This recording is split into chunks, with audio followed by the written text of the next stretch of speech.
Hello नमस्कार साथियों। मैं सत्यवंत सर आप सभी का दिल की अनंत गहराइयों से स्वागत करता हूं।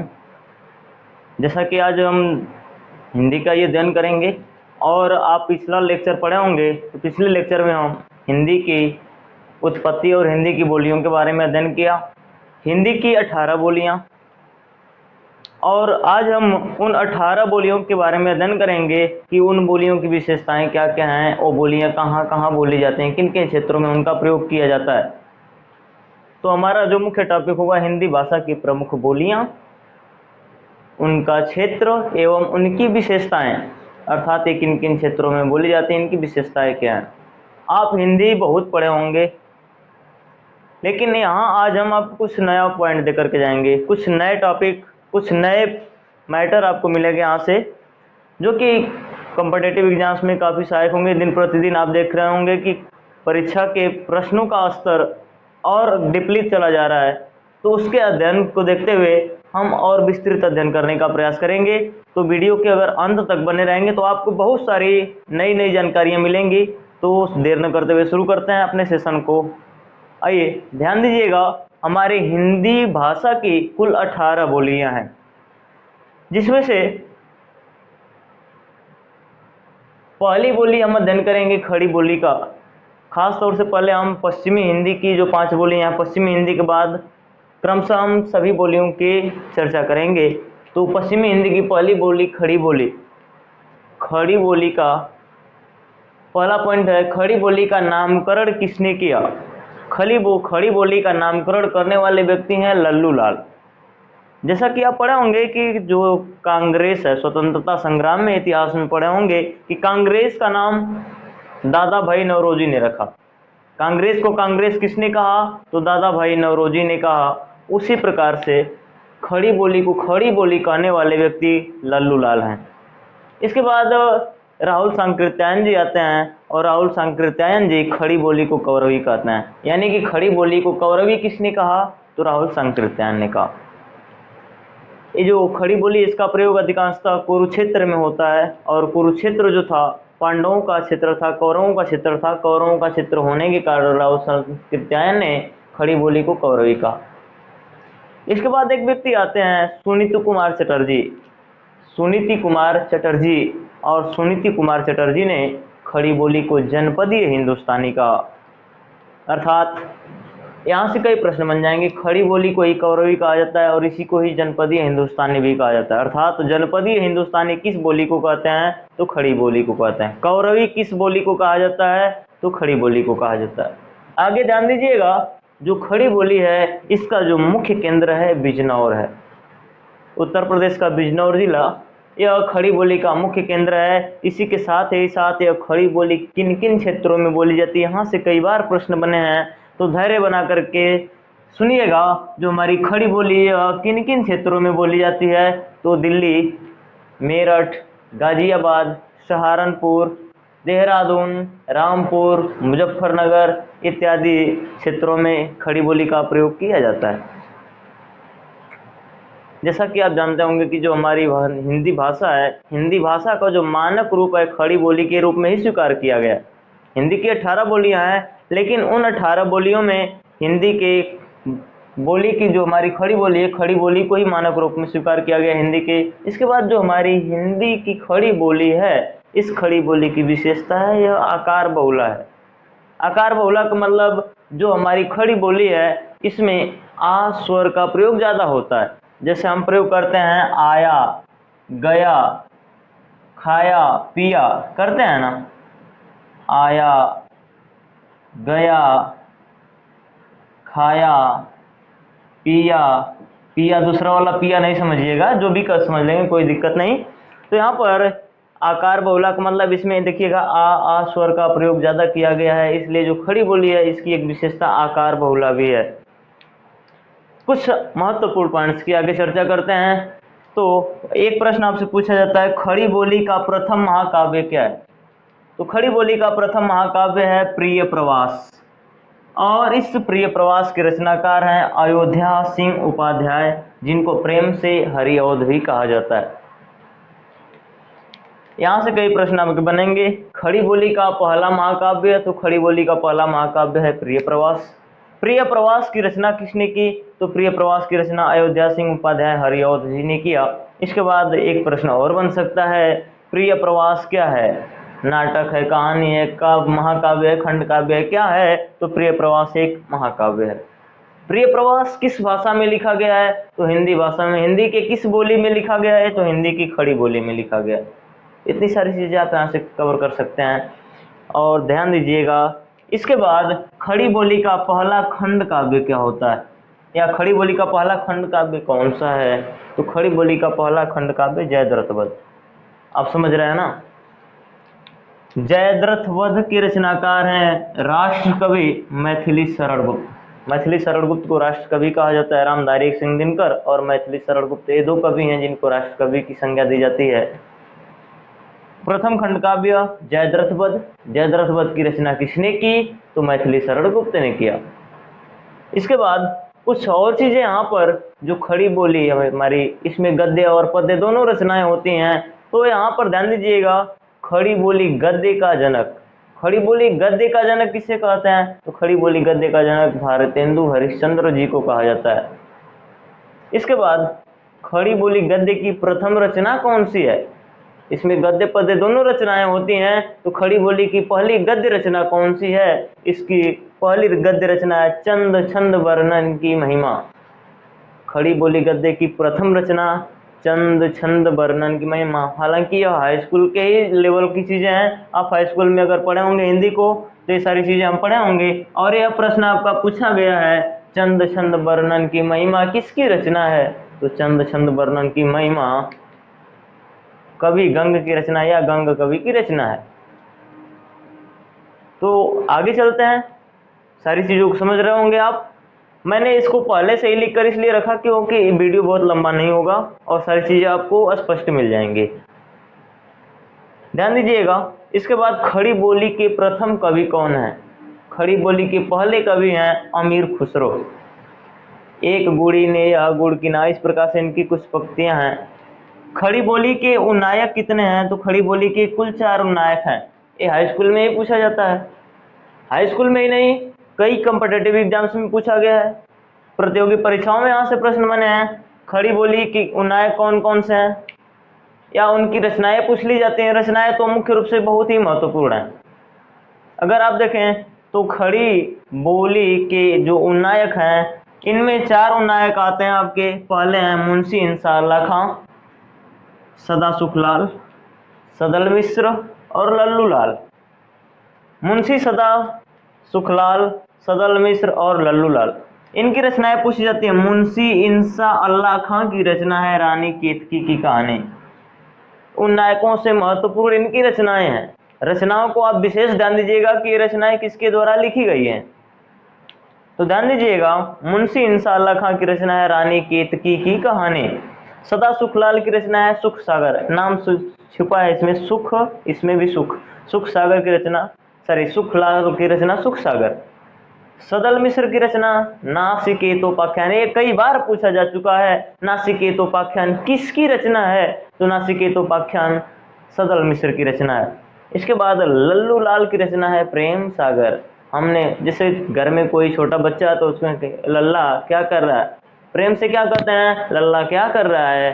तो यहाँ पर प्रेम सागर किसकी रचना है? लल्लू लाल की रचना है। ध्यान दीजिएगा, ये हमारे हिंदी की पहली बोली खड़ी बोली रही। इसके बाद आइए चर्चा करते हैं थोड़ा सा। अगली बोली है हरियाणवी। हरियाणा क्षेत्र में बोली जाती है, काफी मजेदार बोली है। इसमें लोग जान दे देते हैं एकदम, यह एकदम उत्साहवर्धक बोली प्रयोग होती है सामान्य रूप से। तो ध्यान दीजिएगा, हरियाणवी को बांगरू भी कहा जाता है, जाटू भी कहा जाता है। जाटू किस बोली को कहा जाता है? तो हरियाणवी को कहा जाता है। बांगरू किस बोली का उपनाम है? तो हरियाणवी का नाम है। अगला पॉइंट यहाँ से, यह किन किन क्षेत्रों में बोली जाती है? तो जो हरियाणवी है हरियाणा के ही जिलों में बोली जाएगी, हरियाणा क्षेत्र में ही बोली जाएगी। तो हरियाणा के रोहतक, हिसार, करनाल और पटियाला क्षेत्रों में यह बोली जाती है। क्षेत्रों को भी आप याद रखेंगे, 1-2 बार पढ़ लेंगे तो सारी चीजें आपको याद हो जाएंगी। किस भाषा के सर्वनाम हैं? तो यह हरियाणवी के सर्वनाम है। आगे हम चर्चा करते हैं अगली बोली की, शाहपुर, कानपुर, फर्रुखाबाद और हरदोई। आप जानते होंगे कि इसी पीलीभीत के फुलहर झील से गोमती नदी निकलती है और ये जो कानपुर है उत्तर भारत का मैनचेस्टर कहलाता है। फुलहर झील पीलीभीत में और यहाँ से गोमती नदी निकलती है और इस कानपुर को उत्तर भारत का मैनचेस्टर कहा जाता है। इसके बाद अगली बोली की बात करें हम तो ब्रजभाषा। जैसे ये जो ब्रजभाषा, इसमें श्री कृष्ण के लीलाओं का सूरदास ने बखूबी वर्णन किया है। इसके बाद इसमें आप पढ़ेंगे, उधव मोहि ब्रज बिसरत नाही, हंस सुता की सुंदर कगरी, अरु द्रुमन की छाही। श्री कृष्ण उद्धव से कहते हैं, हे उद्धव, हमसे ब्रज भुलाया नहीं जाता। हंस सुता की सुंदर कगरी, हंस सुता यानी कि यमुना की सुंदर किनारे पेड़ों की डालियां जिसके नीचे हम खिला करते थे, किलकारियां किया करते थे, वो हमसे भुलाया नहीं जाता। ध्यान दीजिएगा, ये जो ब्रजभाषा है, ब्रजभाषा को या ब्रजभाषा का शाब्दिक अर्थ होता है, ब्रज का शाब्दिक अर्थ होता है पशुओं या गायों का समूह, अर्थात इसका मुख्य अर्थ होता है चारागाह। ब्रज का शाब्दिक अर्थ है चारागाह। जैसा कि आप जानते होंगे, ब्रजभाषा में श्री कृष्ण के लीलाओं का वर्णन किया गया है और श्री कृष्ण जो थे पशुओं के झुंड में देखेंगे तो गायों के जो गायों की गोपियाँ चराती थी, गोपियों के साथ खेला करते थे। तो यहाँ पर जो ब्रजभाषा है, ब्रज का शाब्दिक अर्थ चारागाह होता है। इसके बाद ये जो है हिंदी की जितनी 18 बोलियाँ हैं, उन 18 बोलियों में से यह जो है सबसे मधुर बोली है। इसके बाद आप ध्यान दें थोड़ा सा, तो आप पढ़ेंगे हिंदी साहित्य का रीतिकाल। जैसे आप पढ़ेंगे आदिकाल के बाद भक्तिकाल, भक्तिकाल के बाद रीतिकाल, रीतिकाल के बाद आधुनिक काल। तो यहाँ पर जो हिंदी साहित्य का रीतिकाल है, हिंदी साहित्य के रीतिकाल को ब्रजभाषा का स्वर्णकाल कहा जाता है। ब्रजभाषा का स्वर्णकाल किसे कहते हैं? तो रीतिकाल को कहा जाता है।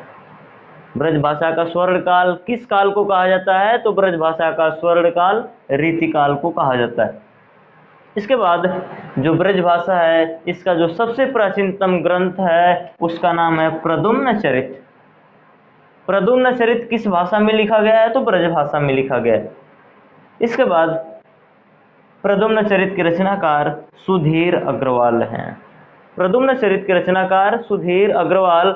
और ध्यान दीजिएगा, ये जो ब्रजभाषा है यह कहाँ कहाँ बोली जाती है? तो मथुरा, आगरा, आप जानते होंगे आगरा का ताजमहल, प्रेम की निशानी ताजमहल। इसके बाद अलीगढ़, एटा, मैनपुरी, भरतपुर, धौलपुर, यानी कि यह उत्तर प्रदेश और जो हमारा राजस्थान है, उत्तर प्रदेश और राजस्थान की सीमाओं वाले प्रदेशों में बोली जाती है। कुछ उत्तर प्रदेश के राज्य होंगे और कुछ उत्तर प्रदेश के कुछ ज़िले हैं और इसके बाद आप देखेंगे राजस्थान के कुछ ज़िले हैं। यहाँ पे उत्तर प्रदेश के कुछ ज़िलों और राजस्थान के कुछ ज़िलों में यहाँ पर ब्रजभाषा का प्रयोग किया जाता है। और सबसे मधुर भाषा 18 बोलियाँ जो हमारी हिंदी की, उनमें सबसे मधुर बोली है ब्रज। ध्यान देंगे आगे, ब्रज के बाद आते हैं बुंदेली। तो बुंदेली जैसे आप सुने होंगे, बुंदेले हर बोलों के मुख से हमने सुनी कहानी थी, खूब लड़ी मर्दानी वो तो झांसी वाली रानी थी। तो यहाँ पर जो हमारी बुंदेली वाली बोली है, ये कहाँ कहाँ बोली जाती है? इसके क्षेत्र से ध्यान दीजिएगा, झांसी, ग्वालियर, भोपाल, सागर, ओरछा, छतरपुर, हमीरपुर, होशंगाबाद। बोलिएगा, झांसी, ग्वालियर, भोपाल, सागर, ओरछा, छतरपुर, हमीरपुर और होशंगाबाद, इन क्षेत्रों में बुंदेली का प्रयोग किया जाता है। यहाँ पर आप देखेंगे झांसी, ग्वालियर कुछ जो है आपके उत्तर प्रदेश के जिले होंगे और कुछ मध्य प्रदेश के जिले होंगे, अर्थात उत्तर प्रदेश और मध्य प्रदेश के कुछ जिलों में हमारी बुंदेली बोली का प्रयोग किया जाता है। और इसके बाद अवधी का प्रयोग करते हैं। ध्यान दीजिएगा, अवधी, अगली बोली है आपकी अवधी। अवधी बोली का उपनाम है कौंसली और भैंसवाड़ी। कौंसली बोली या भैंसवाड़ी बोली, अवधी के उपनाम। इसके बाद अवधी शब्द का सबसे पहले प्रयोग किसने किया? तो अवधी शब्द का सबसे पहले प्रयोग अमीर खुसरो ने किया। इसके बाद नाम से स्पष्ट है, अवधी का मुख्य केंद्र क्या होगा? तो अयोध्या। अयोध्या अवधि का मुख्य केंद्र है। इसके बाद अवधि भाषा में एक महाकाव्य लिखा गया है। यह प्रश्न पूछा जाता है, अवधि भाषा का प्रथम महाकाव्य कौन सा है? तो पद्मावत। यह सबसे महत्वपूर्ण प्रश्न थोड़ा सा घुमा करके कान को ऐसे पकड़ करके पूछा जाता है, पद्मावत किस भाषा में लिखा गया है? पद्मावत की भाषा क्या है? तो पद्मावत अवधि भाषा में लिखा गया है। इसके बाद पद्मावत के रचनाकार पूछे जाते हैं। पद्मावत के रचनाकार है मलिक मोहम्मद जायसी। मलिक मोहम्मद जायसी। ये जो पद्मावत है हिंदी का प्रथम प्रतीकात्मक महाकाव्य कहा जाता है। हिंदी का प्रथम प्रतीकात्मक महाकाव्य, तो हिंदी का प्रथम प्रतीकात्मक महाकाव्य यानी कि प्रतीकों को यहाँ पर दर्शाया गया है। जैसे आप पढ़ेंगे पद्मावती को आत्मा का रूप दिया गया है। यहाँ पर ध्यान देंगे पद्मावत अवधि का प्रथम महाकाव्य और हिंदी का प्रथम प्रतीकात्मक महाकाव्य है। भावनाओं को नोट करते हुए जाइएगा कॉपी में। इसके बाद इसका क्षेत्र कौन कौन सा है या कहाँ कहाँ बोली जाती है? तो प्रतापगढ़, नवाबों का शहर, लखनऊ, सुल्तानपुर, रायबरेली, उन्नाव, बाराबंकी, लखीमपुर खीरी, सीतापुर, फतेहपुर, इन जिलों में आपकी अवधि बोली का प्रयोग किया जाता है। तो अवधि का उपनाम क्या? कौंसली या भैंसवाड़ी। या अवधि शब्द का सबसे पहले प्रयोग किसने किया? अमीर खुसरो ने। अवधि बोली का प्रथम महाकाव्य पद्मावत, पद्मावत के रचनाकार मलिक मोहम्मद जायसी। इसके बाद हिंदी का प्रथम प्रतीकात्मक महाकाव्य तो पद्मावत। इसके बाद प्रतापगढ़, लखनऊ, सुल्तानपुर, रायबरेली, उन्नाव, बाराबंकी, लखीमपुर खीरी, सीतापुर और फतेहपुर जिलों में अवधि बोली का प्रयोग किया जाता है। इन चीज़ों को आप नोट करते हुए जाइएगा और नोट ही नहीं करना है, आपको इनको याद भी रखना होगा। जब तक हम इनको याद नहीं करेंगे तब तक कोई मतलब होने वाला नहीं है। और यहाँ से खूब भर भर के प्रश्न बनते हैं आपकी परीक्षाओं में, तो परीक्षा की दृष्टि से बहुत ही महत्वपूर्ण टॉपिक होंगे। अगर प्रयास आपको पसंद आया होगा, इतना मेहनत करने के बाद अगर लग रहा होगा कि हम आपके लिए कुछ कर रहे हैं, तो अभी मेरे लिए थोड़ा सा प्रयास कीजिएगा कि वीडियो को शेयर कर दीजिए और हो सके तो लाइक भी कीजिएगा अगर पसंद आएगा तो। ध्यान दीजिएगा, अगली बोली हमारी बघेली। बघेली से एक ही प्रश्न बनता है आपका, बघेली का मुख्य केंद्र क्या है? बघेली का मुख्य केंद्र है रीवा। रीवा मध्य प्रदेश का एक जिला है और इस रीवा में बघेली बोली मुख्य रूप से बोली जाती है। बघेली का मुख्य केंद्र रीवा और इसके बाद अब रीवा के साथ साथ सतना, शहडोल और मैहर जिला में बोली जाती है। यानी कि बघेली बोली का प्रयोग कहाँ होता है? तो बघेली बोली का प्रयोग होता है सतना, रीवा, शहडोल, मैहर। इसके बाद अगली बोली हमारी है सबसे महत्वपूर्ण मैथिली। 8वीं अनुसूची में शामिल, जो हमारे संविधान की 8वीं अनुसूची है, संविधान की 8वीं अनुसूची में संविधान द्वारा मान्यता प्राप्त 22 भाषाओं का उल्लेख है। उन 22 भाषाओं में हमारी हिंदी की बोली मैथिली को भी स्थान दिया गया है। और मैथिली को आप जानते होंगे 92वां संविधान संशोधन 2003 ईस्वी के द्वारा संविधान की 8वीं अनुसूची में शामिल किया गया। इसके बाद मैथिली भाषा से कुछ और प्रश्न बनेंगे। मैथिली भाषा में यहाँ पर जो हमारे विद्यापति हैं, विद्यापति को मैथिल कोकिल कहा जाता है। प्रश्न बनता है मैथिल कोकिल किसे कहा जाता है? मैथिल कोकिल विद्यापति को कहा जाता है। क्यों कहा जाता है? तो ध्यान दीजिएगा, हिंदी में सबसे पहले गीत लिखने का काम विद्यापति ने किया।